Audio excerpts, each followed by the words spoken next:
Hello everyone, welcome और welcome back to my channel. अगर आप इस चैनल पर पहली बार आए हैं तो मेरा नाम युगल जैन।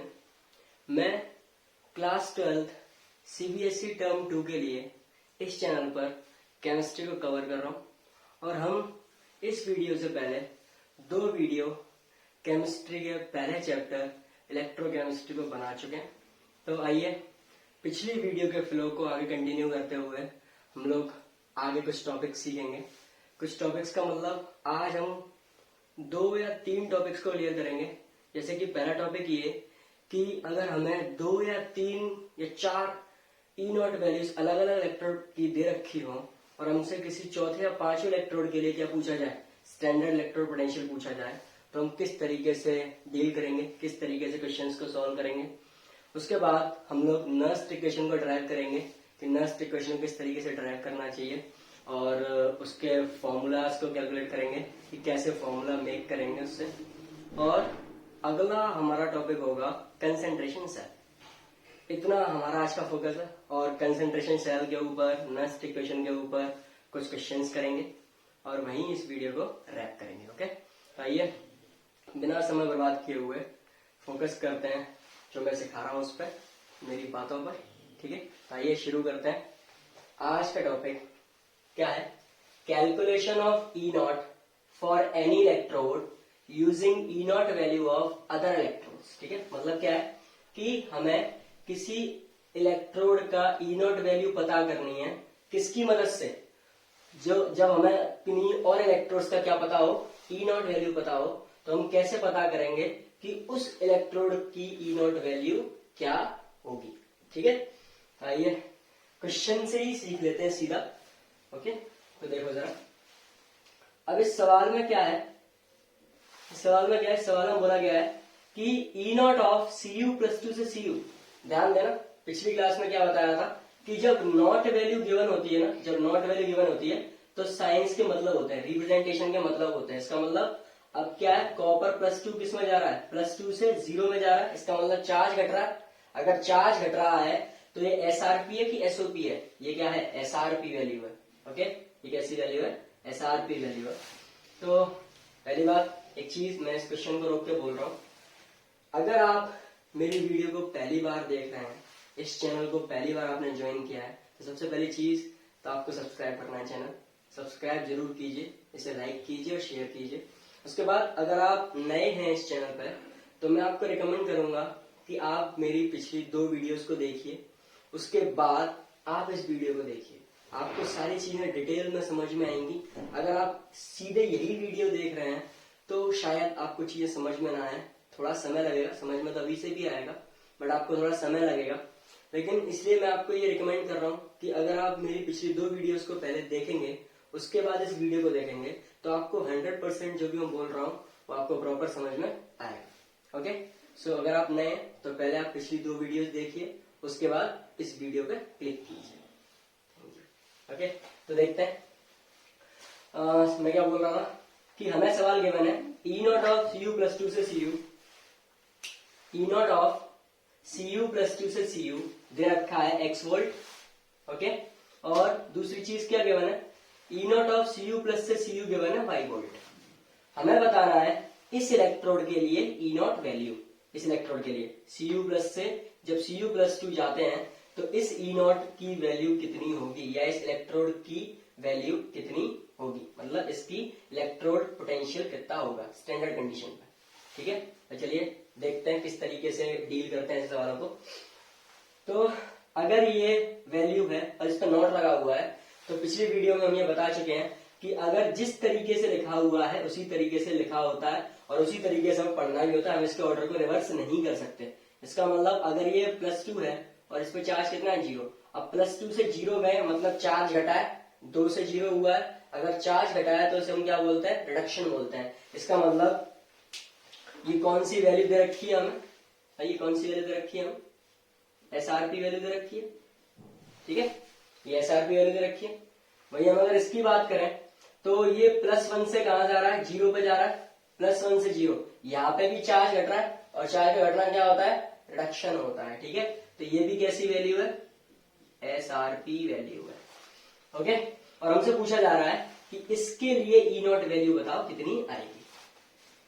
तो सबसे पहला क्राइटेरिया हमारा क्या है कि हम जो गिवन वैल्यूज हैं उनसे क्या लिखेंगे, रिएक्शन लिखेंगे। क्या लिखेंगे, रिएक्शन लिखेंगे। तो चलिए इसको हम बोल देते हैं, इसको हम इक्वेशन नंबर 1 बोल देते हैं और इसको इक्वेशन 2 बोल देते हैं।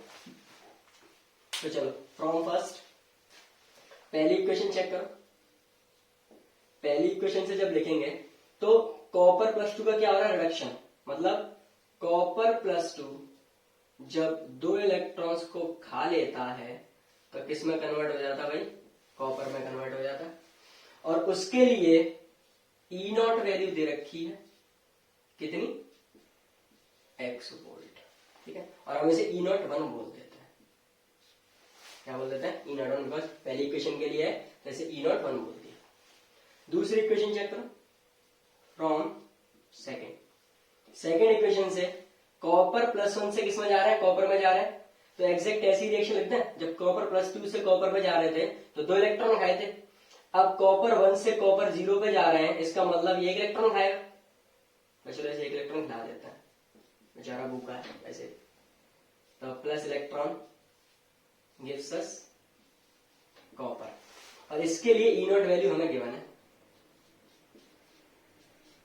ई नॉट 2 बोल रहे हैं, वैल्यू कितनी गिवन है, 5 वोल्ट। तो समझ में आया। इसके बाद आप चेक करो, हमें किसके लिए ई नॉट वैल्यू पता करनी है, इस सेल के लिए। तो हम एमिंग रिएक्शन भी लिखेंगे कि हम इन दोनों से कौन सी रिएक्शन चाहते हैं जिससे ये मिल जाए। ठीक है, तो हम एम क्या कर रहे हैं भाई, एम क्या कर रहे हैं, यहां से रिएक्शन लिखते हैं। चलो कॉपर प्लस 1 किस में चला गया, कॉपर प्लस 2 में चला गया। पहले यहाँ पे 1 था, यहाँ पे 2 हो गया, चार्ज बढ़ गया। चार्ज बढ़ा मतलब क्या हो गया, ऑक्सीडेशन। ठीक है, चार्ज का बढ़ना क्या होता है, ऑक्सीडेशन होता है।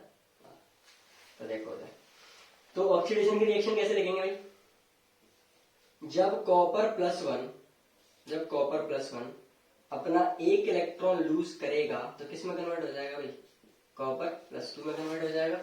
ठीक है, जब कॉपर प्लस 1 अपना 1 इलेक्ट्रॉन लूज करेगा तो किस में कन्वर्ट हो जाएगा, कॉपर प्लस 2 में कन्वर्ट हो जाएगा। ठीक है, तो अब हमें क्या करना है, ये हमारी एमिंग रिएक्शन है, हमें क्या करना है, इन दोनों रिएक्शन से कुछ इस तरीके से वर्क लेना है कि हमें फाइनल रिएक्शन क्या मिल जाए, ये मिल जाए। इन दोनों रिएक्शंस को इस तरीके से अरेंज करो कि हमारी फाइनल रिएक्शन क्या आ जाए, ये आ जाए। ठीक है, तो चलो इस रिएक्शन से हम क्या सीखे, ये देखो जरा ध्यान से। इस रिएक्शन से क्या सीखे, सबसे पहली चीज कि मुझे कॉपर प्लस 2 कहां चाहिए, राइट साइड में चाहिए। किस तरफ चाहिए, कॉपर प्लस 2 कहां चाहिए, राइट साइड में चाहिए। ठीक है, तो यहां देखो, अब कॉपर प्लस 2 तो केवल पहली इक्वेशन से आया, और लेकिन वो है किसमें, कौन सी साइड है ये, लेफ्ट साइड है। लेकिन हमें इसे किस तरफ लेना है, राइट साइड चाहिए। तो हम रिएक्शन में क्या करेंगे, फ्लिप कर देंगे। रिएक्शन में क्या करेंगे, फ्लिप करेंगे। जब रिएक्शन को फ्लिप करेंगे तो उसकी ई नॉट वैल्यू भी साइन से कन्वर्ट हो जाएगी। ई नॉट वैल्यू भी साइन से क्या हो जाएगी, कन्वर्ट हो जाएगी। बिकॉज अभी ये क्या है, अभी कॉपर प्लस 2 से कहा जा रहा है 0 जा रहा है, लेकिन जैसे ही रिएक्शन को फ्लिप करेंगे तो कॉपर 0 से प्लस 2 जाने लगेगा। तो अभी अगर ये एसआरपी है तो फ्लिप करने के बाद रिएक्शन कैसी हो जाएगी, एसओपी हो जाएगी। और पिछली वीडियो में हमने बताया कि एसओपी और एसआरपी साइन से डिफरेंट होती हैं। अगर एसओपी पॉजिटिव है तो एसआरपी क्या होगा, नेगेटिव होगा। ठीक है, तो उस वजह से हम लोग क्या कर रहे हैं, इस सेकेंड इक्वेशन को फ्लिप करके लिख रहे हैं। ठीक है, तो मैं इस इक्वेशन को फ्लिप करके लिख रहा हूं। तो इस इक्वेशन को जब फ्लिप करके लिखेंगे तो कैसे दिखेगी, कॉपर प्लस 2 इलेक्ट्रॉन, और इसकी जो ई नॉट वैल्यू होगी, ई नॉट वैल्यू जो होगी वो क्या हो जाएगी, माइनस के एक्स वोल्ट हो जाएगी। ठीक है, क्या हो जाएगी, माइनस के एक्स वोल्ट हो जाएगी। और हम इस इक्वेशन को बोल देते हैं फर्स्ट ए।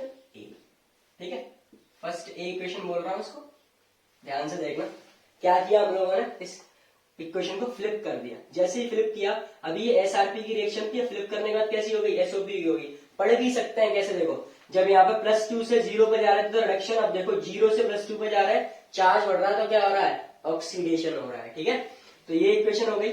और दूसरी इक्वेशन हमारी ये है, क्योंकि मुझे लेफ्ट साइड में कॉपर प्लस 1 चाहिए और दूसरी इक्वेशन में लेफ्ट साइड में ही क्या है, कॉपर प्लस 1। तो सिंपली अपन लोग क्या करेंगे, इन दोनों इक्वेशंस को क्या कर देंगे, इक्वेशन फर्स्ट ए और इक्वेशन सेकंड ए को क्या कर देंगे, जोड़ देंगे। जैसे ही इक्वेशन फर्स्ट ए और सेकंड ए को जोड़ोगे आप देखो क्या होगा, कॉपर से कॉपर कैंसिल हो जाएगा, कॉपर से कॉपर कैंसिल हो जाएगा और एक इलेक्ट्रॉन से एक इलेक्ट्रॉन कैंसिल हो जाएगा, एक इलेक्ट्रॉन बचेगा। तो एमिंग रिएक्शन आ गई, एमिंग रिएक्शन आ गई, ठीक है। तो इसके लिए जो ई नॉट वैल्यू आएगी, इसके लिए जो ई नॉट वैल्यू आएगी वो क्या आएगी भाई, E naught one, E naught one, और ये कहां से लिख रहे हैं, फ्रॉम फर्स्ट ए से लिख रहे हैं, प्लस ई नॉट टू, ठीक है। यहां पे लिख देता हूं ना, from first A and equation second. तो क्या हो जाएगा, ई नॉट वन कितना है, माइनस का एक्स वोल्ट, और ई टू क्या है, वाई, यही तो है।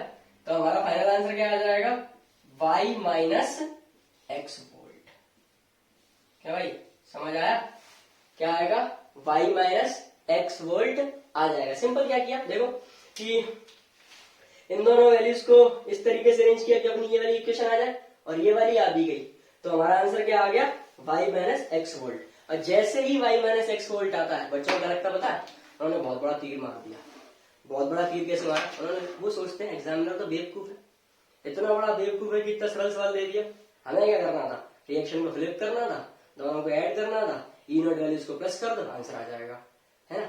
यही हम गलती करते हैं, सबसे बड़ी गलती जो हमसे होती है वो यही होती है। इतनी सारी प्रोसेस हम बिल्कुल सही करते हैं, पूरी मेहनत करते हैं, लेकिन फाइनली क्या कर देते हैं, ये गलती ज्यादातर बच्चे करते हैं। क्यों, क्योंकि वो सिंपल क्या करते हैं, रिएक्शन को बैलेंस किया, जो भी कर रहे हैं इधर उधर किया, फाइनली क्या बोल दिया, दोनों को जोड़ दो, आंसर आ गया Y minus X volt, answer आ गया।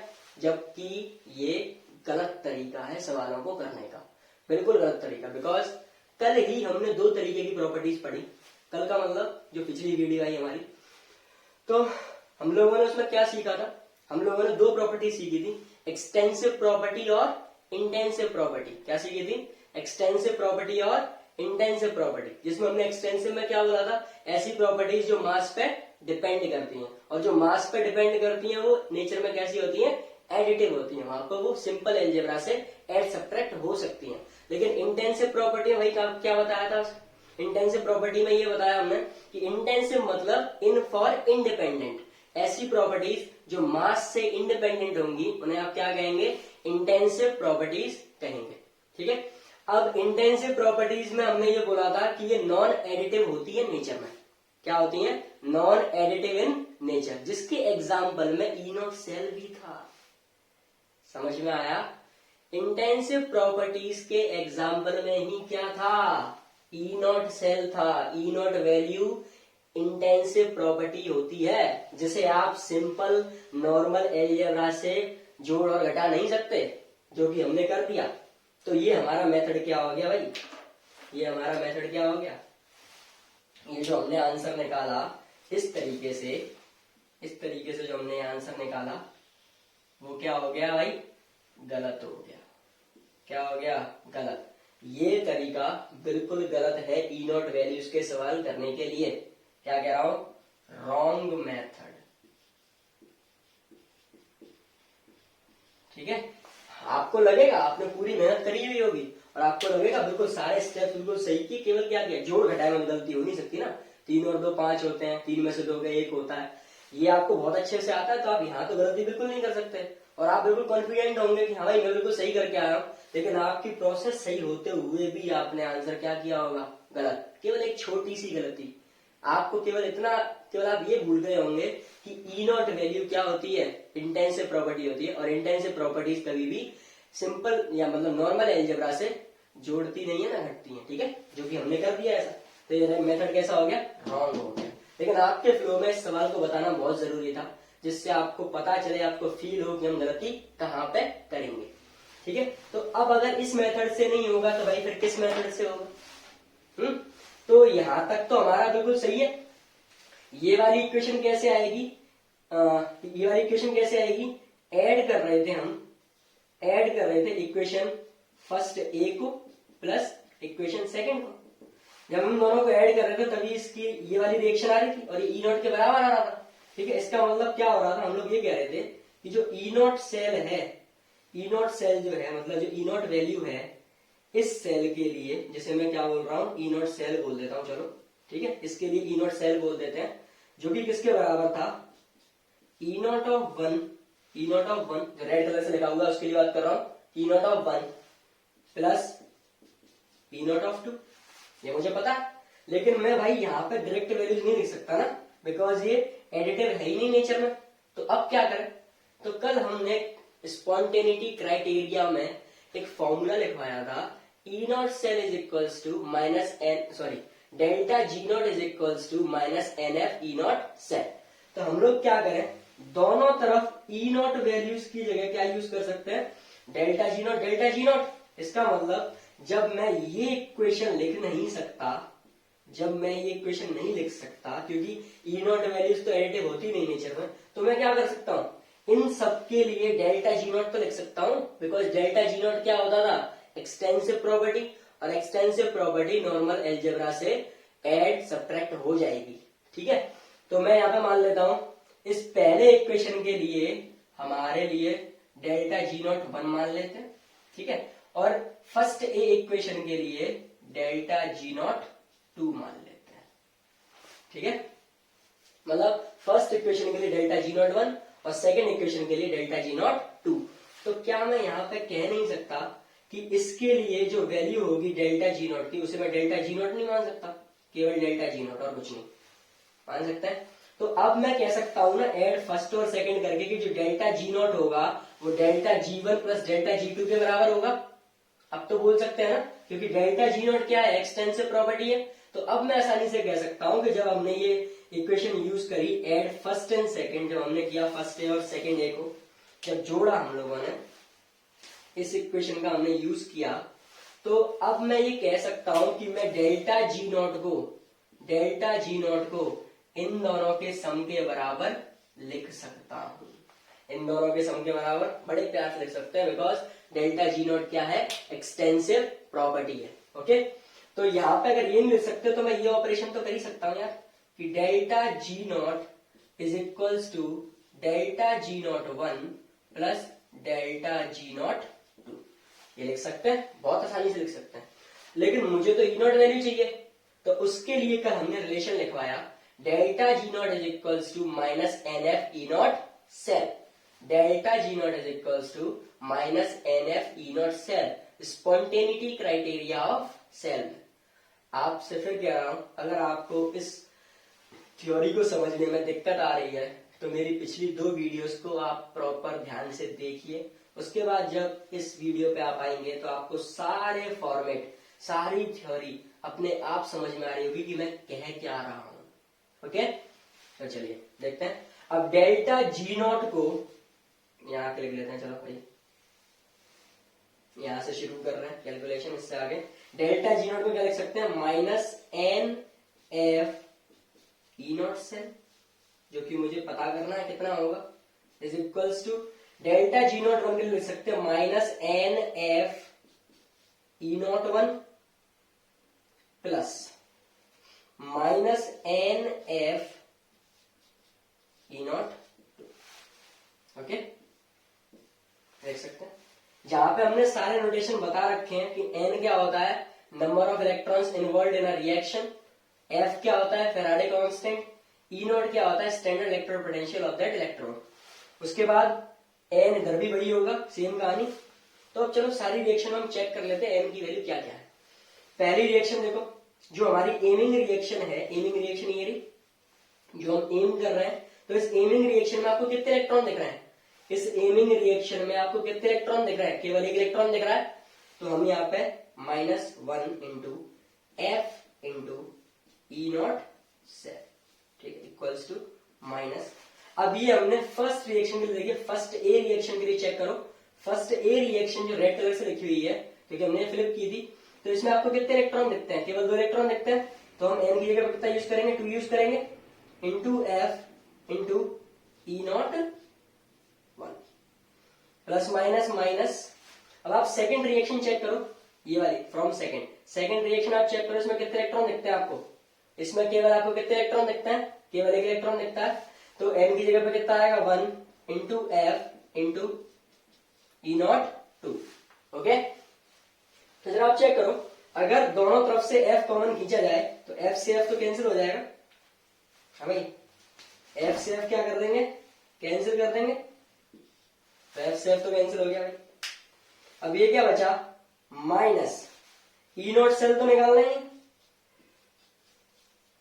Is equals to -2 E naught 1 A कितना था, ई नॉट 1 ए कितना था माइनस एक्स, तो माइनस का x माइनस E2 कितना था, E2 कितना था y, तो E2 कितना हो गया y, और x वोल्ट और y वोल्ट। अब यहां से देखो चेक करके, minus E naught cell is equals to minus minus plus हो गया भाई, तो ये हो गया 2x minus Y, 2x minus Y volt. लेकिन ध्यान से सुनो, कल हमने स्पॉन्टेनिटी क्राइटेरिया में क्या समझाया था कि अगर किसी भी सेल को स्पॉन्टेनियस होना है, अगर किसी भी सेल को स्पॉन्टेनियस होना है तो उसके लिए डेल्टा जी नॉट तो हमेशा नेगेटिव रहेगा, और डेल्टा जी नॉट को अगर हमेशा नेगेटिव रहना है तो ई नॉट सेल को हमेशा क्या रहना पड़ेगा, पॉजिटिव रहना पड़ेगा। कैसा रहना पड़ेगा, पॉजिटिव रहना पड़ेगा। लेकिन यहाँ पर माइनस का साइन आ रहा है, तो हम लोग क्या करेंगे, माइनस को शिफ्ट कर देंगे इस तरफ, या फिर ऐसा कह सकते हैं माइनस से मल्टीप्लाई कर देंगे दोनों तरफ, क्योंकि हमें ई नॉट सेल कैसा चाहिए,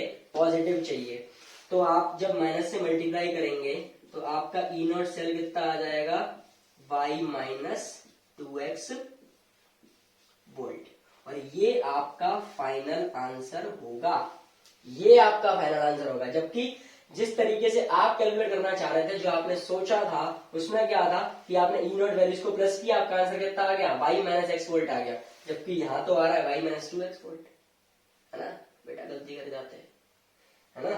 तो अब आप ध्यान रखेंगे, जब भी दो इलेक्ट्रोड्स की वैल्यू दे रखी होगी, स्टैंडर्ड इलेक्ट्रोड्स की वैल्यू दे रखी होगी, और तीसरे के लिए पूछ रहे होंगे, तो आप ई नॉट वैल्यूज का यूज ना करके किसका यूज करेंगे, डेल्टा जी नॉट का यूज करेंगे। फिर जब आप उन दोनों को जोड़ देंगे, उसके बाद डेल्टा जी नॉट का फॉर्मूला लिखेंगे minus N F E naught cell, तो अपने आप आपको ई नॉट सेल मिल जाएगा और आपका काम भी हो जाएगा। ठीक है, तो ये आपको ध्यान रखना है कि इन तरीके के सवालों को आपको कैसे डील करना है। सबसे पहली चीज, अगर ई नॉट वैल्यू दे भी रखी है तो ई नॉट को ई नॉट ना समझ के आप क्या समझ रहे होंगे, डेल्टा जी नॉट समझेंगे। डेल्टा जी नॉट के लिए फिर आप वैल्यूज पुट करेंगे, डेल्टा जी नॉट को कन्वर्ट करेंगे ई नॉट वाले फॉर्मूले में, और इस तरीके से आपको डील करना है। आपको फाइनल आंसर इस टर्म में इस तरीके से दिख जाएगा, क्योंकि आप देखो यहाँ पे हमने कोई वैल्यूज तो यूज नहीं करी है, केवल एक्स और वाई वर्ड यूज किया, तो आंसर भी एक्स और वाई के टर्म्स में आया। तो आई होप आपको ये समझ आया होगा किस तरीके से डील करते हैं सवालों को। बहुत टाइम हो गया एक ही सवाल में, लेकिन तब भी आपको समझाने के लिए इतना स्लो तो हो ही सकते हैं, क्योंकि अगर एक बार ये सवाल समझ में आया तो उसके बाद कभी नहीं भूलोगे आप, कभी नहीं। मैं नहीं भूला आज तक, तो आप कैसे भूल जाओगे। ओके, तो बस मैं यही बोल रहा हूँ, दोबारा से फिर कह रहा हूँ कि जब दो इलेक्ट्रोड ई नॉट वैल्यू दे रखी है और किसी तीसरे के लिए ई नॉट वैल्यू पूछी जाए, तो आपको क्या करना है, ई नॉट वैल्यूज को ऐड नहीं करना है। ई नॉट की जगह आपको पहले डेल्टा जी नॉट मानना है, डेल्टा जी नॉट के फॉर्मूले को ई नॉट में कन्वर्ट करना है, उसके बाद ई नॉट वैल्यू फाइनल आंसर देनी है। ओके, तो उसी तरीके से आपको प्रैक्टिस कराने के लिए एक क्वेश्चन आपके सामने लिखा हुआ है। इसमें क्या दे रखा है, या तो आप खुद से पढ़ लीजिए और वीडियो को पॉज करके इसका आंसर कैलकुलेट कीजिए, उसके बाद जो आंसर आएगा उससे आप मिला लीजिए। अगर आपका सही आता है तो वेरी गुड, आप सीख गए। अदरवाइज अगर आपका आंसर गलत आता है तो आप दोबारा से ध्यान दीजिए, और उससे भी ज्यादा वेरी गुड, आप अच्छे से सीख जाओगे। ठीक है, कोशिश करने के बाद जब गलती होती है ना, और उसके बाद अगर सामने से कोई उसे बता दे, तो वो क्वेश्चन आप कभी भूलते नहीं। ठीक है, तो आप पहले से पॉज कर लीजिए और क्वेश्चन को ट्राई करने की कोशिश कीजिए। अगर आ गया तो बहुत अच्छी बात है, नहीं आया तो उससे भी ज्यादा अच्छी बात है कि आपने कोशिश तो की। ठीक है, तो चलिए मैं इसको बताता हूँ अब क्या है। देखो, सेम क्वेश्चन है, सेम लैंग्वेज है। सेम लैंग्वेज का मतलब उसी फॉर्मेट में सवाल आपको दिया गया है, सेम फॉर्मेट में। तो अब इस सवाल में क्या है, अब एक्स वाई तो किया नहीं है, लेकिन अब इसमें वैल्यूज गिवन कर दी गई। आपको क्या कर दिया गया, वैल्यू गिवन कर दी गई सवाल में। तो इनको कैसे सॉल्व करेंगे, सॉल्व करने का तरीका तो सेम वही है कि आपको जो वैल्यूज गिवन है पहले उनके लिए रिएक्शंस लिखनी है, उसके बाद जिसके लिए आपसे पूछा जा रहा है कि इसके लिए ई नॉट वैल्यू क्या होगी, उसके लिए एमिंग रिएक्शन लिखनी है। एमिंग रिएक्शन लिखने के बाद सारी रिएक्शंस को डेल्टा जी नॉट में कन्वर्ट करके और फिर डेल्टा जी नॉट को ई नॉट वाले फॉर्मूले में कन्वर्ट करके आपको आंसर दे देना है। ठीक है, तो देखते हैं कैसे करते हैं इसे। चलिए देखिए ध्यान से, जब आप इसे सॉल्व कर रहे होंगे तो सबसे पहली चीज इक्वेशन फर्स्ट से लिखते हैं। इस वाली इक्वेशन को क्या बोलेंगे, इक्वेशन फर्स्ट बोलेंगे इस वाली इक्वेशन को, और इस वाली इक्वेशन को हम क्या बोल देते हैं, इक्वेशन सेकंड बोल देते हैं।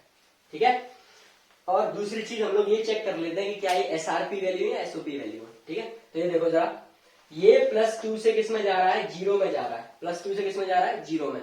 तो चार्ज घट रहा है तो क्या होगा, क्या होगा, रिडक्शन होगा। तो ये कौन सी वैल्यू है, ये कौन सी वैल्यू है, एसआरपी वैल्यू है। ठीक है, वहीं आप उस वाले एक्सप्रेशन में देखो, +2 से 1 में जा रहे हैं, मतलब 2 से 1 में जा रहे हैं, यहाँ भी चार्ज घट रहा है। अगर यहाँ चार्ज घट रहा है तो ये भी क्या है भाई, एसआरपी वैल्यू है। यहाँ भी क्या हो रहा है, रिडक्शन हो रहा है। ठीक है, दोनों ही एसआरपी वैल्यूज है। तो अब हमें इसके लिए ई नॉट वैल्यू बतानी, तो चलिए इक्वेशन नंबर 1 से लिखते हैं। फ्रॉम फर्स्ट से लिखेंगे तो +2 से 0 में जा रहा है, तो इक्वेशन क्या होगी, Cu+2 जब 2 इलेक्ट्रॉन खा लेगा तो किस में कन्वर्ट हो जाएगा, कॉपर में कन्वर्ट हो जाएगा। ठीक है, और इसके लिए ई नॉट वैल्यू गिवन है, इसके लिए ई नॉट वैल्यू गिवन है, इसे 1 बोल देते हैं। और ये कितनी गिवन है, 0.337 वोल्ट, 0.337 वोल्ट। ओके, इसके बाद अब दूसरा देखिए, फ्रॉम सेकेंड इक्वेशन +2 से +1 में जा रहे हैं, इसका मतलब क्या हुआ, कॉपर +2 जब 1 इलेक्ट्रॉन खा लेगा तो किस में कन्वर्ट हो जाएगा, कॉपर +1 में। और इसके लिए आपको ई नॉट वैल्यू गिवन कर रखी है कितनी, 0.153 वोल्ट। ठीक है, 0.153 वोल्ट। तो अब हम एमिंग रिएक्शन भी लिख लेते हैं, सवाल में पूछा गया है तो एम करते हैं। चलो, एमिंग रिएक्शन में क्या है, कॉपर +1 से किस में चला गया, 0 में चला गया। कॉपर +1 से किस में चला गया, 0 में चला गया, तो ये भी रिडक्शन है। 1 से 0 में जा रहा है तो क्या होगा, रिडक्शन होगा, चार्ज घट रहा है। तो एमिंग रिएक्शन क्या होगी, जब कॉपर +1 1 इलेक्ट्रॉन खा लेगा तो किस में कन्वर्ट हो जाएगा, कॉपर में कन्वर्ट हो जाएगा। ठीक है भाई, अब वही क्राइटेरिया, इसके लिए हम क्या मान लेते हैं, ये ई नॉट 2 है भाई, और इसके लिए हम लोग ई नॉट वैल्यू कितनी मान लेते हैं, पता ही नहीं हमें, इसलिए ई नॉट को ई नॉट छोड़ देते हैं। इतना हो गया। अब जैसे इस सवाल हमने क्या किया था, सबसे पहले एमिंग रिएक्शन बनाने की कोशिश की थी। एमिंग रिएक्शन को हमने पहले देखा था कि कौन कौन से टर्म्स कहाँ पे आ रहे हैं, उसी तरीके से हमने उन दोनों रिएक्शंस को अरेंज किया था और वो टर्म्स लेके आए थे। उसी तरीके से आप यहाँ पे देखेंगे, सबसे पहली चीज कि कॉपर +1 मुझे कहाँ दिख रहा है, कॉपर +1 मुझे कहाँ दिख रहा है, लेफ्ट में दिख रहा है। कहाँ दिख रहा है, लेफ्ट में। तो कॉपर +1 सबसे पहले छाटो किस रिएक्शन में, तो कॉपर +1 सेकेंड रिएक्शन में दिख रहा है आपको, कॉपर +1। लेकिन गड़बड़ी हो गई यहाँ पे, गड़बड़ी ये हो गई कि कॉपर +1 तो राइट साइड दिख रहा है। अब राइट साइड दिख रहा है तो बहुत बड़ी बात हो गई, क्या करें। तो राइट साइड दिख रहा है तो इससे कहते हैं कि बाबूजी इधर आ जाओ, हमारा भी काम चल जाएगा, तुम्हारी भी कुछ ना कुछ वैल्यू हम निकाल ही फेंकेंगे। ठीक है, तो अगर मुझे कॉपर +1 को लेफ्ट में करना है तो रिएक्शन को फ्लिप कर देंगे। अगर रिएक्शन को फ्लिप करेंगे तो वैल्यू साइन से चेंज हो जाएगी। ठीक है, तो चलिए रिएक्शन को फ्लिप करते हैं। रिएक्शन फ्लिप करी तो ये हो गया कॉपर +1, और कॉपर +1 से copper +2 plus electron, copper +2 plus electron. और ये जो E2 वैल्यू है वो E2 वैल्यू साइन से क्या हो जाएगी, ऑपोजिट हो जाएगी। ठीक है, तो इसे हम क्या बोल देते हैं, सेकंड इक्वेशन। अब आप चेक करो, पहली इक्वेशन और सेकंड इक्वेशन को जोड़ा जाए तो इक्वेशन आ जाएगी, आ जाएगी। ठीक है, तो हम लोग क्या कर रहे हैं, simple add first and second A, first और सेकंड ए को जोड़ रहे हैं। लेकिन क्या हम ई नॉट वैल्यूज को जोड़ेंगे, बताओ, क्या हम ई नॉट वैल्यूज को जोड़ेंगे, बिल्कुल भी नहीं जोड़ेंगे, क्योंकि ई नॉट वैल्यूज तो क्या होती हैं, intensive in nature, intensive properties होती हैं, और उन्हें आप नॉर्मल अलजेब्रा से जोड़ और घटा नहीं सकते, इसलिए ई नॉट वैल्यूज की जगह हम क्या यूज करेंगे, डेल्टा जी नॉट। तो आइए कैसे यूज करते हैं, देखो सबसे पहली रिएक्शन के लिए हम मान लेते हैं कि इसके लिए डेल्टा जी नॉट कितना है, डेल्टा जी नॉट 1 है। इसके लिए मान लेते हैं डेल्टा जी नॉट 2, और फाइनल रिएक्शन जो इसके लिए हमें चाहिए उसके लिए हम क्या मान लेते हैं, डेल्टा जी नॉट मान लेते हैं। ओके, तो हम लिख सकते हैं add first and second A किया है तो हम लोग डेल्टा जी नॉट वैल्यूज को यूज कर सकते हैं। तो delta G naught is equals to क्या होगा, delta G naught 1 plus delta G naught 2, delta G naught 1 plus delta G naught 2। तो आइए लिखते हैं डेल्टा जी नॉट का फॉर्मूला क्या होता है, minus N F E naught cell is equals to delta G naught 1 क्या हो जाएगा, minus N F E naught 1 plus minus N F E naught 2। Okay, अब बारी बारी से रिएक्शंस को पढ़ते हैं, उनमें जितने इलेक्ट्रॉन्स हैं उन्हें लिखेंगे, उसके बाद आगे प्रोसीड करेंगे। तो देखिए एमिंग रिएक्शन में नंबर ऑफ इलेक्ट्रॉन्स आपको कितने दिख रहे हैं, एमिंग रिएक्शन ये रही, इसमें इलेक्ट्रॉन कितने दिख रहे हैं, केवल एक ही दिख रहा है। तो 1 into F E naught cell is equals to पहली रिएक्शन में, पहली रिएक्शन का मतलब ये वाली रिएक्शन, इस रिएक्शन में कितने इलेक्ट्रॉन दिख रहे हैं, 2 इलेक्ट्रॉन दिख रहा है, 2 इलेक्ट्रॉन। तो -2 into F into E not value देख पा रहे हो कितनी है, ई नॉट वैल्यू देख पा रहे हो कितनी है, 0.337, 0.337। ओके, अभी माइनस प्लस माइनस हुआ। दूसरी रिएक्शन में देखो, मतलब सेकंड ए में, सेकंड ए में आप चेक करो कितने इलेक्ट्रॉन दिख रहे हैं, केवल एक इलेक्ट्रॉन दिख रहा है। तो केवल एक इलेक्ट्रॉन के लिए 1 इंटू एफ इंटू सेकेंड ए के लिए E2 वैल्यू कितनी हो गई, माइनस के 0.153 वोल्ट, माइनस के, तो माइनस के 0.153, माइनस के 0.153, ठीक है। और वोल्ट वोल्ट बाद में लिखेंगे। सबसे पहली चीज, सब में से F कॉमन निकालो, काट दो, सब में से F कॉमन निकालो और काट दो, काट दिया भाई, सब में से F कॉमन निकाला और काट दिया। उसके बाद देखो ये तो हो गया माइनस का ई नॉट सेल, ठीक है। अब आप 2 का मल्टीप्लाई 0.337 में कीजिए, कितना आएगा, 4 1 कैरी 7 6 माइनस के 0.674, माइनस के 0.674 और माइनस माइनस क्या हो गया, प्लस, प्लस के 0.153, प्लस के 0.153। तो जब आप कैलकुलेट करेंगे तो यहां से क्या आएगा, माइनस के, देखो 4 में से 3 गया तो 1 2 5, 0.521 वोल्ट माइनस का, और ये भी क्या आ गया, माइनस का ई नॉट सेल आ गया, माइनस से minus cancel, E naught cell की वैल्यू कितनी आ गई, 0.521 वोल्ट, और यही आपका आंसर है, ठीक है। समझ में आया आप लोगों को किस तरीके से हम डील कर रहे हैं इस सवालों को। ऐसे सवालों में हम लोग क्या करते हैं, पहले एमिंग रिएक्शन लिखते हैं, एमिंग रिएक्शन लिखने के बाद में दोनों रिएक्शंस को इस तरीके से अरेंज करते हैं कि हमारी एमिंग रिएक्शन आ जाए। अरेंज करने के बाद में हम लोग ई नॉट वैल्यू को ई नॉट वैल्यू ना मान के क्या मान लेते हैं, डेल्टा जी नॉट मान लेते हैं। तो डेल्टा जी नॉट वैल्यू को हम लोग ऐसे प्लस या माइनस करके लिखेंगे, क्योंकि डेल्टा जी नॉट क्या होती है, एक्सटेंसिव प्रॉपर्टी होती है, आसानी से प्लस या माइनस हो जाएंगी। फिर डेल्टा जी नॉट वैल्यू को इस फॉर्म में कन्वर्ट कर लेते हैं, N F E naught cell, N F E naught cell, N F E naught cell, because spontaneity criteria में हमने ये इक्वेशन याद कर रखी है। तो वहां से हम लोगों ने क्या किया, इक्वेशन को कन्वर्ट कर लिया और वैल्यूज पुट करी, और फाइनली हमें क्या मिल जाता है, ई नॉट सेल की वैल्यू मिल जाती है। तो आई होप आपको जब 2 या 2 से ज्यादा इलेक्ट्रोड्स की वैल्यू पता हो और किसी तीसरे या चौथे के लिए आपको इलेक्ट्रोड पोटेंशियल पूछा जाए तो आप आसानी से निकाल पाएंगे। सिंपल सा क्राइटेरिया बताया है और सिंपल सा मेथड है, आपको एक ही मेथड से चलना है, वो जो मैंने बता दिया है वही। अगर आप इस मेथड से सवाल करते हैं तो इन मेथड से सवाल करने की एफिशिएंसी 100% है, आपके सवाल कभी भी गलत नहीं होंगे। ओके, तो आइए अब हम लोग नेक्स्ट टॉपिक की तरफ मूव करेंगे, जिसका नाम है नर्स्ट इक्वेशन।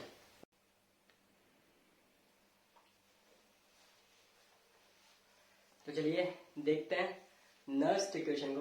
ओके, तो नर्स्ट इक्वेशन की डेरिवेशन को सीखते हैं, किस तरीके से इसका फॉर्मूला डराइव होता है, क्या हमारी प्रोसेस रहती है, आइए उसको सीखते हैं। तो जरा ध्यान दीजिए, effect of concentration and temperature on the EMF of cell, इसी को क्या बोला जाता है, नर्स्ट इक्वेशन बोला जाता है। क्या बोला जाता है, नर्स्ट इक्वेशन बोला जाता है। ओके, तो ध्यान दीजिए, हम लोग क्या कर रहे हैं, नर्स्ट इक्वेशन के लिए डेरिवेशन लिख रहे हैं। नर्स्ट इक्वेशन की डेरिवेशन किस तरीके से करेंगे वो हम लोग चलो सीखते हैं। सबसे पहले हम लोग क्या कर रहे हैं, एक सेल को कंसीडर कर रहे हैं। क्या कर रहे हैं, एक सेल को कंसीडर कर रहे हैं, और सेल कौन सा है, जिंक और कॉपर इलेक्ट्रोड का। ओके, जिंक और कॉपर इलेक्ट्रोड का। अब हमें पता है ये वाला कंपार्टमेंट कौन सा होता है, एनोडिक कंपार्टमेंट, और ये वाला कंपार्टमेंट कौन सा होता है, कैथोडिक कंपार्टमेंट। ओके, तो इसी के रिगार्डिंग हम लोग क्या करेंगे, पहले रिएक्शंस लिखना शुरू करेंगे। तो हम लोग पहले एनोड की रिएक्शन लिखेंगे, और एनोड पे हमेशा क्या होता है भाई, एनोड पे हमेशा क्या होता है, ऑक्सीडेशन। क्या होता है, ऑक्सीडेशन होता है किस पे, एनोड पे। तो हमने जिंक का ऑक्सीडेशन लिख दिया, ठीक है। जिंक ने क्या किया, 2 इलेक्ट्रॉन लूज किया, किस में कन्वर्ट हो गया, Zn+2 में कन्वर्ट हो गया। किस में कन्वर्ट हो गया, Zn+2 में कन्वर्ट हो गया। ओके, ऐसे ही हमें पता है कि कैथोड पे क्या होता है, रिडक्शन होता है। कैथोड पे क्या होता है भाई, रिडक्शन होता है। कैथोड पे रिडक्शन होता है। तो कैथोड पे रिडक्शन कराने के लिए हम लोगों ने क्या किया, कॉपर पे रखा है इलेक्ट्रोड, तो कॉपर का रिडक्शन कैसे होगा, कॉपर जब 2 इलेक्ट्रॉन खाएगा किस में कन्वर्ट हो जाएगा, कॉपर में कन्वर्ट हो जाएगा। कॉपर 2 इलेक्ट्रॉन खाएगा किस में कन्वर्ट होगा, कॉपर में कन्वर्ट होगा। हमें क्या लिखनी है उसके बाद, नेट रिएक्शन लिखनी है। क्या लिखनी होती है, नेट रिएक्शन। ये हमने पिछली क्लास में बताया था कि जब भी आपको सेल रिप्रेजेंट करना होता है, सबसे पहले हम क्या लिखते हैं, उसकी नेट रिएक्शन लिखते हैं। तो एनोडिक और कैथोडिक रिएक्शन से एक नेट रिएक्शन आई, कौन सी आई, देखो आप, इलेक्ट्रॉन से इलेक्ट्रॉन कैंसिल हो गए, लेफ्ट वाले लेफ्ट में जुड़ गए और राइट वाले राइट में जुड़ गए। ओके, तो एक नेट रिएक्शन इस तरीके से आ गई। अब इक्विलिब्रियम ध्यान कीजिए, इक्विलिब्रियम में किसी भी टाइम टी पे जब हम रिएक्शन कोएफिशिएंट लिखा करते थे, क्या लिखा करते थे, रिएक्शन कोएफिशिएंट। ये जो है इसे आप क्या बोलते हो, कल भी बताया गया था, ये क्या है, रिएक्शन कोएफिशिएंट है। ठीक है, मतलब लॉ ऑफ इक्विलिब्रियम को जब किसी भी टाइम टी पे लगाते हैं तो उसको आप क्या बोलते हो, क्यूसी, मतलब रिएक्शन कोएफिशिएंट, किसी भी टाइम टी पे। तो उसके लिए क्यूसी की वैल्यू क्या आएगी, प्रोडक्ट की कंसेंट्रेशन अपॉन में रिएक्टेंट की कंसेंट्रेशन। अब आपको ये दिख रहा होगा प्रोडक्ट में तो दो स्पीसीज है, जिंक+2 और कॉपर सॉलिड। तो ये हमें पता है कि सॉलिड का एक्टिव मास कितना होता है, सॉलिड का एक्टिव मास हमेशा कितना लेते हैं, 1 लेते हैं। ये भी मैं यहाँ पे लिख देता हूं कि एक्टिव मास ऑफ सॉलिड हमेशा कितना लेते हैं, 1 लेते हैं। इसका मतलब सॉलिड फेज जहां जहां पे आपको दिख रही है वहां 1 मान लेना है। इस वजह से हमने इस एक्सप्रेशन में सॉलिड टर्म्स को नहीं दिखाया, बिकॉज सॉलिड टर्म्स का एक्टिव मास कितना होता है, 1 होता है। ओके, यहां तक आपको समझ में आया होगा। अब थर्मोडायनेमिक्स में एक इक्वेशन होती है, delta G equals to delta G naught plus R T L N Q C. Delta G equals to delta G naught plus R T L N Q C. हम लोगों ने क्या किया, डेल्टा जी को, अभी जो हमने सवाल किए थे थोड़ी देर पहले, डेल्टा जी को किस में कन्वर्ट कर लिया, minus N F E cell में, या minus N F E naught cell में। तो डेल्टा जी लिखा हुआ है इसलिए यहाँ पे क्या लिखा, minus N F E cell, और डेल्टा जी नॉट लिखा हुआ है इसलिए यहाँ पे क्या लिखा, minus N F E naught cell लिखा। ओके, आगे plus R T L N Q C. ठीक है, इसके बाद हम लोगों ने क्या किया, अगले स्टेप में हम लोगों ने क्या किया है, माइनस एन एफ से दोनों तरफ क्या कर दिया, डिवाइड कर दिया। माइनस एन एफ से क्या किया, दोनों तरफ डिवाइड कर दिया। जब माइनस से डिवाइड किया, चलो यहाँ पे लिख लेते हैं। ये स्टेप भी आपको बता देता हूं कि यहाँ पे ये स्टेप कैसे आया, on dividing minus N F on both side. ये वाला स्टेप कैसे आया, इस स्टेप को, मतलब इस स्टेप में हम लोगों ने क्या किया, माइनस एन एफ से डिवाइड कर दिया ऑन बोथ साइड। ठीक है, ये वाला स्टेप जो है वो कैसे आया कि इस इक्वेशन में हम लोगों ने क्या किया, माइनस एन एफ से दोनों तरफ क्या कर दिया, डिवाइड कर दिया। ओके, तो माइनस एन एफ से दोनों तरफ डिवाइड किया, इक्वेशन कुछ इस तरीके से आ गई कि E cell equals to E naught cell minus R T upon में N F L N of Zn plus two upon में Cu प्लस टू। ओके, अब हमने क्या देखा कि ये वैल्यू किस में आई है, ln में आई है। ln क्या होता है, जब log को e बेस पे लेते हैं तो उसे क्या बोलते हैं, ln बोलते हैं। लेकिन हमें log बेस 10 पे चाहिए वैल्यू, किस पे चाहिए, log बेस 10 पे चाहिए। तो ln को जब log बेस 10 में कन्वर्ट करते हैं तो 2.303 से मल्टीप्लाई करते हैं। ओके, तो हमारी फाइनल इक्वेशन क्या आ गई, E cell is equals to E naught cell minus 2.303 RT upon में NF log Zn plus two की concentration upon Cu plus two की कंसेंट्रेशन। अब ये 2.303 कहां से आया, दोबारा सुन लीजिए। जब ln को log में कन्वर्ट करते हैं, जब ln को log में कन्वर्ट करते हैं तो 2.303 से क्या करते हैं, मल्टीप्लाई करते हैं। ओके, तो हमारी फाइनल इक्वेशन कुछ इस तरीके से आ गई, E cell equals to E naught cell minus 2.303 RT upon में NF log Zn plus two upon Cu plus two. अब एट 298 केल्विन जब आप टेम्परेचर को कितना कर देंगे, 298 केल्विन कर देंगे। आर की वैल्यू, आर क्या है, गैस कांस्टेंट, आर की वैल्यू कर देंगे 0.0821। एफ क्या है, फेराडे कांस्टेंट। तो जब आप आर की वैल्यू, टेम्परेचर की वैल्यू, फेराडे कांस्टेंट की वैल्यू को इसमें पुट कर देंगे तो आपका फाइनल एक्सप्रेशन क्या आ जाएगा, E cell is equals to E naught cell minus 0.0591 upon में N log Zn plus two upon में Cu प्लस टू। ओके, क्या किया, आर की वैल्यू 0.081 रखी, टेम्परेचर 298 केल्विन रखा, फेराडे कांस्टेंट की वैल्यू कितनी होती है, 96500 कूलम। जब इन तीनों कांस्टेंट की वैल्यूज और 2.303 से मल्टीप्लाई किया तो आंसर कितना आता है हमारा, 0.0591 upon N log Zn plus two upon में Cu प्लस टू। यही हमारी क्या होती है, नर्स्ट इक्वेशन होती है। यही क्या होती है हमारी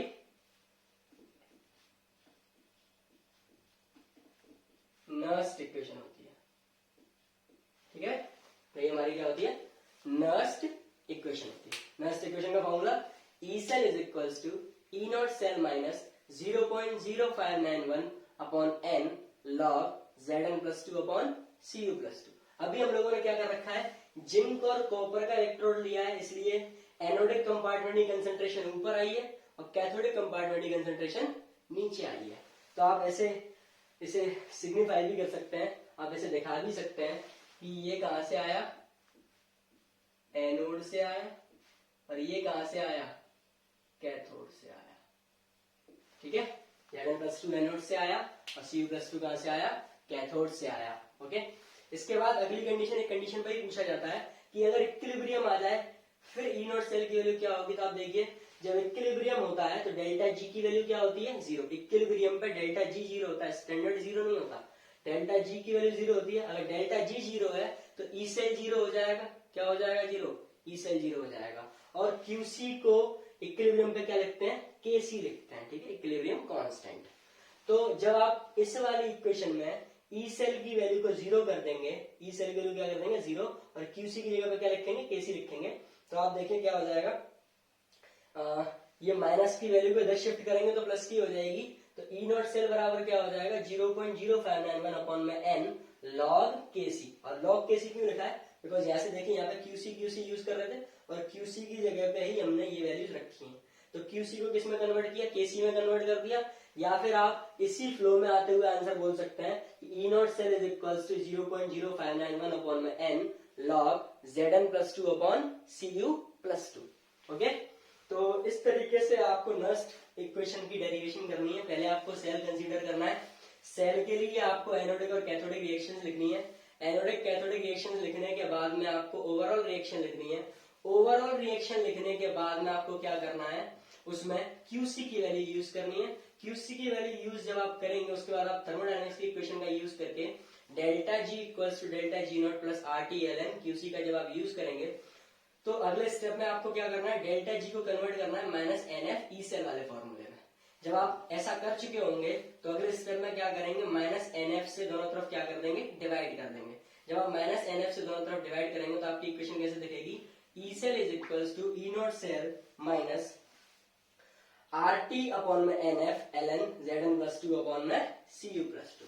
उसके बाद का स्टेप मैं फिर दोबारा समझा रहा हूं, जब ln को log में कन्वर्ट करते हैं तो 2.303 से क्या करते हैं, मल्टीप्लाई करते हैं। तो ln की जगह पर अगर log लिखना है तो 2.303 से मल्टीप्लाई करना पड़ेगा। तो आपकी फाइनल इक्वेशन कुछ इस तरीके से आएगी। ठीक है, ये आपकी इक्वेशन आएगी किसी भी टेम्परेचर पे। ये किसी भी टेम्परेचर पर नस्ट इक्वेशन है, ठीक है, Nernst equation at any temperature.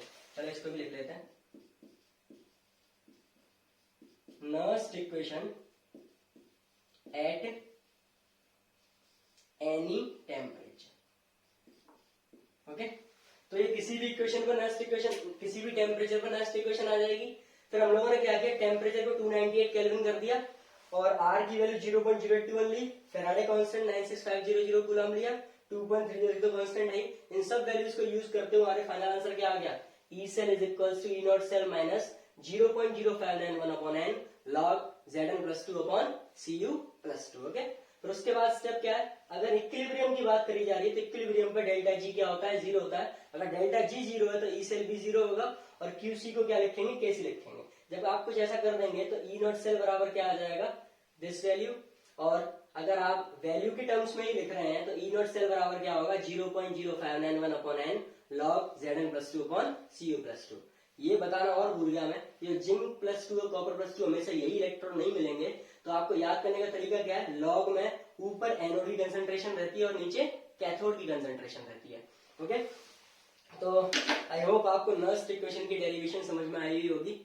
और आप एक बार और देख सकते हैं ध्यान से, अगर आपको इस डेरिवेशन में कोई दिक्कत आती है आप कमेंट सेक्शन में लिख सकते हैं कि आपको क्या दिक्कत हुई है, उसको लेके भी मैं आपके डाउट्स को क्लियर कर दूंगा। ओके, तो अब हम इसके आगे सीखेंगे कंसंट्रेशन सेल क्या होता है। क्या बोल रहा हूं, कंसंट्रेशन सेल क्या होता है। ओके, अब देखते हैं कंसंट्रेशन सेल। कंसंट्रेशन सेल की प्रॉपर्टीज क्या है, किस तरीके से इसकी डेरिवेशन होगी और इसका फॉर्मूला क्या होगा। चलिए आइए देखते हैं। तो कंसंट्रेशन सेल को चेक कीजिए। कंसंट्रेशन सेल की कुछ 3 प्रॉपर्टीज है, वो आपको हमेशा याद रखनी है। पहली प्रॉपर्टी क्या है कि electrodes are of same substance. ध्यान रखिए, इलेक्ट्रोड्स जो होंगे कंसंट्रेशन सेल में वो सेम सब्सटेंस के होंगे, मतलब कैथोड और एनोड दोनों पे ही सेम सब्सटेंस के इलेक्ट्रोड लगाए जाएंगे, तभी कंसंट्रेशन सेल बनेगा। दूसरा, ई नॉट सेल हमेशा क्या होना चाहिए, कंसंट्रेशन सेल का 0 होता है, मतलब कंसंट्रेशन सेल का ई नॉट सेल हमेशा क्या होता है, 0 होता है। तीसरी चीज, कंसंट्रेशन शुड बी, मतलब जो कंसंट्रेशन होती है वो हमेशा कैसी होनी चाहिए, डिफरेंट होनी चाहिए दोनों कंपार्टमेंट्स में। ठीक है, कंसंट्रेशन कैसी होनी चाहिए, डिफरेंट होनी चाहिए दोनों कंपार्टमेंट में। तो दोनों तीनों प्रॉपर्टी दोबारा से बोल देता हूं। पहली प्रॉपर्टी ये है कि इलेक्ट्रोड सेम सब्सटेंस के होने चाहिए। दूसरा, ई नॉट वैल्यू 0 होनी चाहिए, मतलब ई नॉट वैल्यू 0 होती भी है, चाहिए क्या। तीसरा, कंसंट्रेशन डिफरेंट होनी चाहिए दोनों कंपार्टमेंट में। तो आइए इसकी डेरिवेशन करने का शुरू करते हैं। हमने दोबारा से कंसीडर किया एक सेल जिसमें हमने एनोड और कैथोड दोनों पे क्या ले लिया, जिंक का इलेक्ट्रोड ले लिया। ठीक है, एनोड पे कंसंट्रेशन Zn+2 की C1 है और कैथोड पे कंसंट्रेशन क्या है, C2 है। तो हम दोनों के लिए क्या लिख रहे हैं, रिएक्शन लिख रहे हैं। एनोडिक रिएक्शन लिखी, कैथोडिक रिएक्शन लिखी। यहाँ पे बच्चों कंफ्यूजन ये हो जाते हैं, क्यों क्या करते हैं, Zn से Zn काट देते हैं, जिंक से जिंक काटा, इलेक्ट्रॉन से इलेक्ट्रॉन काट दिया, सबको 0 कर दिया। जबकि वो भूल जाते हैं कंसंट्रेशन अलग अलग है, तो Zn+2 और Zn+2 नहीं कटेंगे। ओके, तो जब आप एनोडिक और कैथोडिक कंपार्टमेंट की रिएक्शन लिखने के बाद नेट रिएक्शन लिखते हो तो Zn+2 बचते हैं, लेकिन कंसंट्रेशन तो बाबू अलग अलग है दोनों की। जब कंसंट्रेशन अलग अलग है तो ये कटेंगे नहीं। तो उसके बाद हम लोगों ने क्या किया, इस पर नस्ट इक्वेशन अप्लाई कर दी। नस्ट इक्वेशन अप्लाई करने के बाद आपने नस्ट इक्वेशन में क्या लिखते हैं, E cell equals to E naught cell minus 0.0591 upon में एन लॉग C1 अपॉन में C2।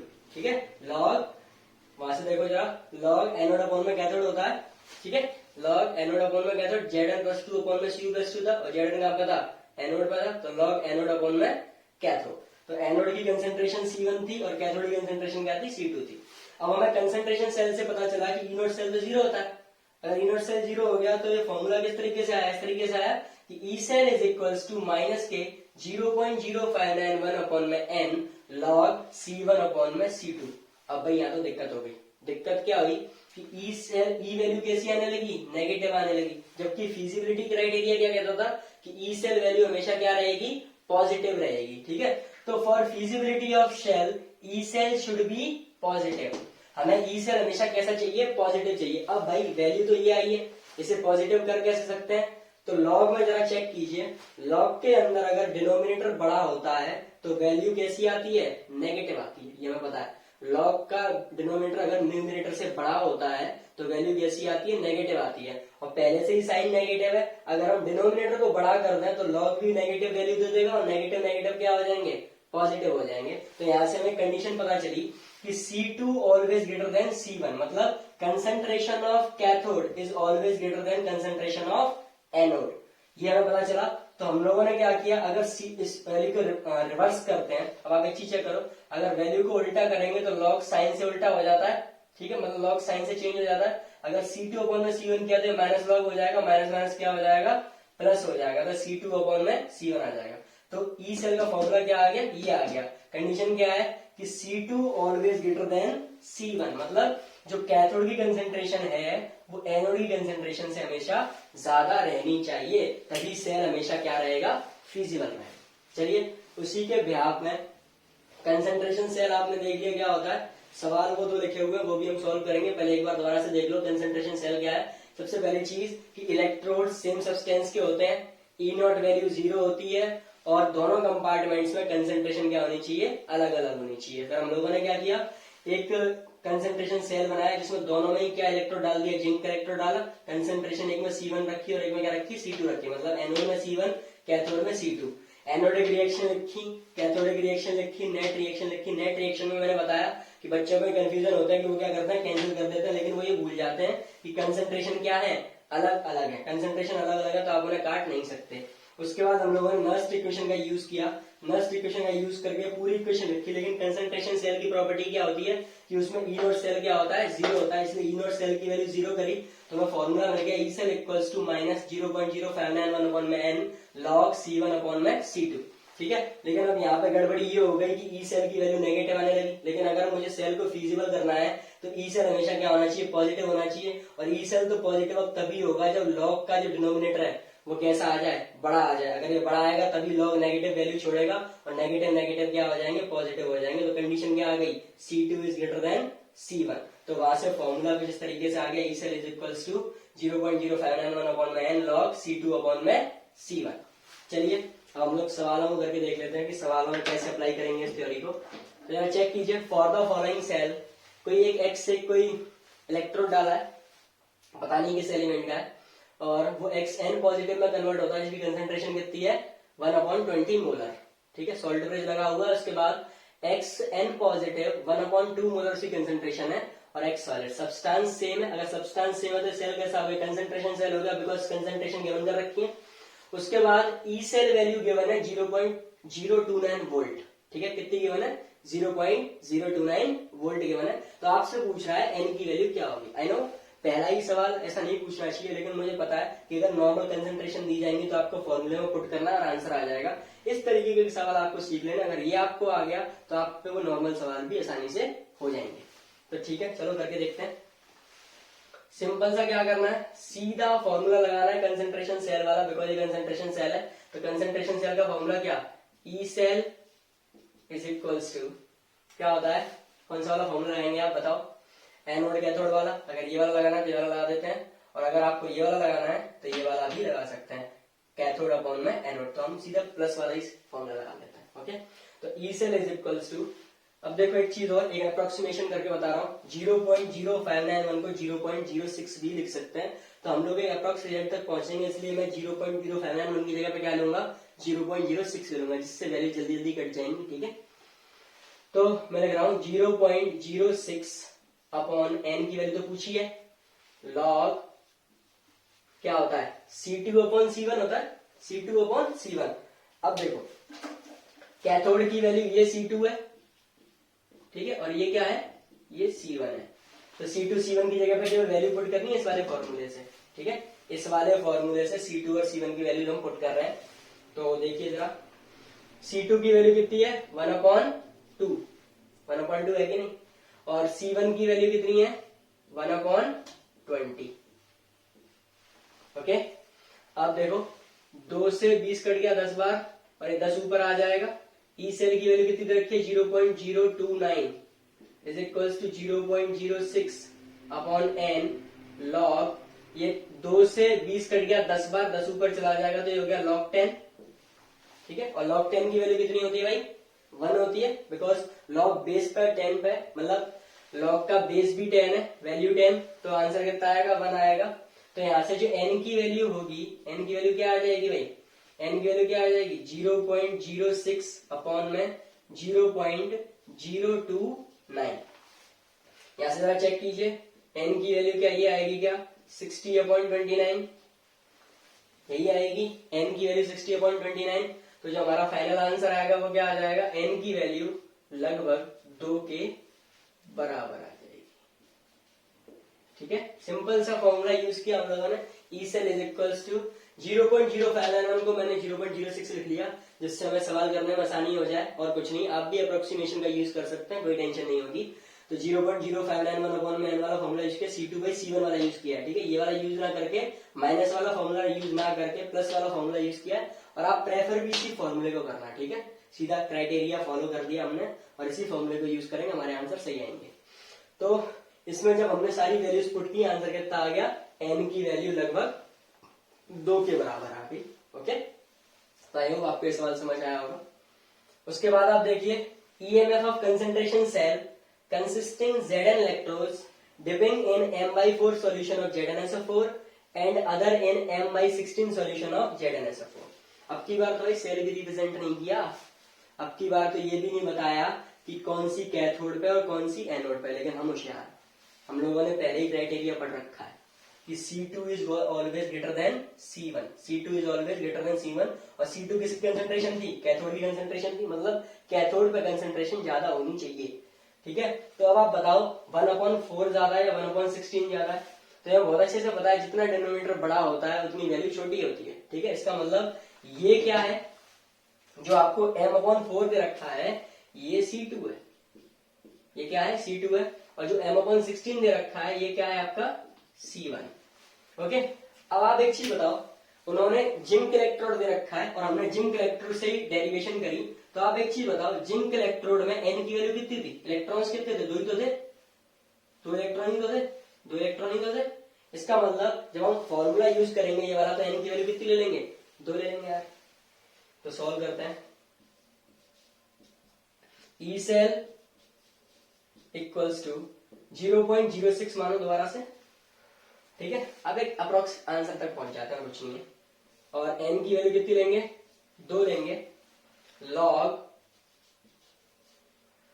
C2 की वैल्यू कितनी है? 1/4, और C1 की वैल्यू कितनी है? 1/16। ठीक है भाई, अब 2 से 0.06 कट गया 0.03 टाइम्स। ठीक है, 4 से 16 कटा 4 बार, तो ई सेल कितना आ गया? ई सेल आ गया 0.03 इंटू लॉग ऑफ 4। ठीक है, और log 4 को क्या लिख सकते हैं? 2 log 2 लिख सकते हैं, बिकॉज 4 को लिख सकते हैं 2 का स्क्वायर, और 2 आगे आ जाएगा, बिकॉज प्रॉपर्टी क्या होती है? log ऑफ a की पावर b क्या होता है? p log a। चलो मैं सॉल्व करके बताता हूं। तो यहां से आगे देखिए 0.03 इंटू लॉग 4 को लिख सकते हैं 2 का स्क्वायर। ठीक है, अब ये प्रॉपर्टी होती है log ऑफ a की पावर b की। ठीक है, log ऑफ a की पावर b होता है b log a, तो उसी का यूज करेंगे। तो ये हो जाएगा 0.03, अब पावर आगे आ गई 2 log 2। ठीक है, और log 2 की वैल्यू कितनी होती है? 0.30 मान लो, वैसे तो 0.3010 होती है, लेकिन हम 2 डेसिमल प्लेस तक ही आंसर ला रहे हैं। तो 0.03 इंटू 2 इंटू 0.30। ओके, तो देखिए जरा 0.30 मल्टीप्लाइड बाई 2 कितना हो गया? 0.60। तो 0.03 मल्टीप्लाइड बाई 0.60, वैसे आप सॉल्व कर सकते हैं। तो ये कितना आएगा? देखो जरा, ये है 3 इंटू 10 की पावर -2, और ये है 6 इंटू 10 की पावर -2।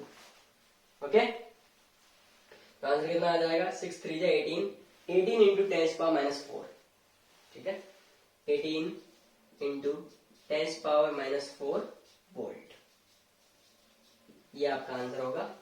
तो आई होप आपको सारे सवाल समझ में आए होंगे। मैं दोबारा से रिकॉल कर देता हूँ। इसमें हम लोगों को पता था कि C2 ग्रेटर देन होना चाहिए C1 से, इस फॉर्मूले में रखना था। तो जो वैल्यू बड़ी थी उसे C2 माना और जो वैल्यू छोटी थी उसे C1 माना और इस फॉर्मूले में रख दिया। इस वाले फॉर्मूले में इस वैल्यू को पुट किया। लेकिन 0.059 की जगह पे हमने क्या लिया है, 0.06 लिया है, जिससे हम अप्रॉक्स आंसर तक पहुंच जाएंगे और हमारी कैलकुलेशन भी आसान हो जाएगी। इस वजह से हमने 0.06 लिया और हमारा आंसर क्या आया, इस तरीके से सॉल्व करते हुए 18 × 10⁻⁴ वोल्ट। ठीक है, तो आज हम अपने सेशन को यहीं खत्म कर रहे हैं। इसके बाद हम लोग कल जो हमारे थोड़े से टॉपिक्स रह गए हैं, मोलर कंडक्टिविटी, कोलाराउस लॉ, स्ट्रॉन्ग और वीक इलेक्ट्रोलाइट्स के ग्राफ, वो हम कल खत्म कर लेंगे। ओके, तो आई होप आपको ये वीडियो पसंद आई होगी, इंफॉर्मेटिव लगी हुई होगी, हेल्पफुल लगी होगी और आपको काफी मजा भी आया होगा पढ़ने में। ठीक है, इंटरेस्ट काफी आया होगा। और वही जो बातें मैं बार बार हर एक वीडियो में कहता हूँ, if you like this video then please subscribe to my channel, because मैं काफी मेहनत करता हूँ और इसलिए क्योंकि मैं चाहता हूँ जो भी मैं पढ़ा रहा हूँ उसे पूरी ईमानदारी से आप लोगों तक पहुंचा पाऊं। सो प्लीज इस वीडियो को ज्यादा से ज्यादा लाइक करें, शेयर करें और सब्सक्राइब जरूर करें। Okay, thank you so much, आपने वीडियो को आखिरी तक देखा। और हाँ, एक इन्फॉर्मेशन क्या, एक सलाह है जो आप जरूर मानिएगा, वो ये कि आजकल जो भी देश में चीजें हैं कि वायरस ज्यादा स्प्रेड हो रहा है, तो प्लीज जब भी आप लोग घर से निकलें मास्क का यूज जरूर करें, थोड़ी सी डिस्टेंस मेंटेन रखें एक दूसरे से और थोड़ा सा हाइजीन का ज्यादा ध्यान रखें, हाथ वगैरह कंटिन्यूस धोएं, किसी भी चीज को अगर बाहर टच करते हैं उसके बाद सैनिटाइज उसे जरूर करें, बिकॉज ये हमारे लिए ही बेनिफिशियल है। क्योंकि जिस स्टेज में हम लोग हैं, जिस स्टेज में हम लोग पढ़ाई कर रहे हैं और आगे करेंगे, उसमें बीमार होने का कोई कॉलम है नहीं यार। अगर आप बीमार होंगे तो आपका समय बहुत ज्यादा खराब होगा। सो प्लीज इन सारी चीजों को ध्यान रखिए और थैंक यू सो मच, आपने वीडियो को आखिरी तक देखा। और क्या बोल सकते हैं, ज्यादा से ज्यादा सब्सक्राइब कीजिए, लाइक कीजिए, शेयर कीजिए और हाँ, कमेंट जरूर कीजिए। ओके, शेयर करना बिल्कुल भी मत भूलना। शेयर करने से क्या होगा कि हमारी वीडियो ज्यादा से ज्यादा लोगों तक पहुंचेगी, ज्यादा से ज्यादा लोग इसका बेनिफिट ले पाएंगे। So thank you so much.